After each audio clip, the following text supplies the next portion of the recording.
Sécurité, donc j'ai un seul équipage.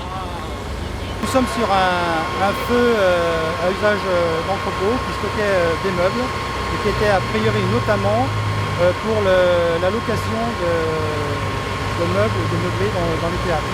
Donc le feu a pris vers 14h50, nous avons été prévenus à 14h51 exactement, nous sommes arrivés à 15h. Le feu était déjà d'une grande ampleur puisque le potentiel calorifique est très important puisque c'est du meuble en bois.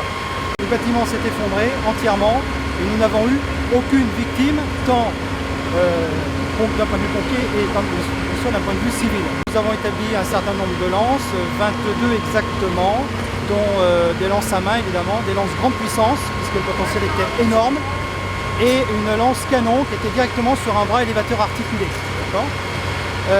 Tous les moyens ont été mis en place très rapidement, des moyens lourds. Le feu se situait donc dans ce bâtiment et était enclavé entre un lieu de culte à proximité, un petit lieu de culte, à côté des bâtiments d'habitation R+1, R+2, R+3, donc de 3 voire 4 étages. L'ensemble des personnes a été évacué. Nous avons 200 sapeurs-pompiers, 201 exactement pour être précis, 201 sapeurs-pompiers qui proviennent de, alors je l'ai noté, 28 casernes engagées et 58 engins de sapeurs-pompiers. Voilà. C'est un feu de grande ampleur, c'est un feu qui était violent, qui bien sûr, du fait bien sûr de l'effondrement de la structure, ça s'est propagé à une menuiserie à côté et au petit établissement de culte sur le côté également.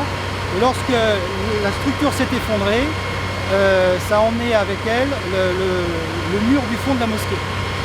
Simplement un mot, évidemment, c'est un très gros feu. La sécurité publique et les pompiers sont intervenus très rapidement et en force. L'évacuation a eu lieu très rapidement. Il n'y a aucun blessé.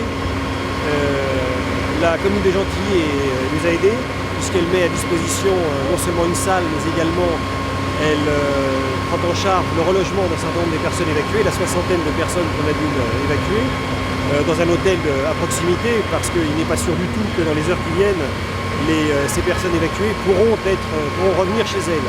Mais évidemment il y a une enquête, il faudra évidemment regarder ce qui s'est passé. Le feu il n'est pas... c'est un accident industriel, dirons-nous pour l'instant. Voilà, on ne peut pas dire autre chose pour l'instant, il y a une enquête qui va avoir lieu.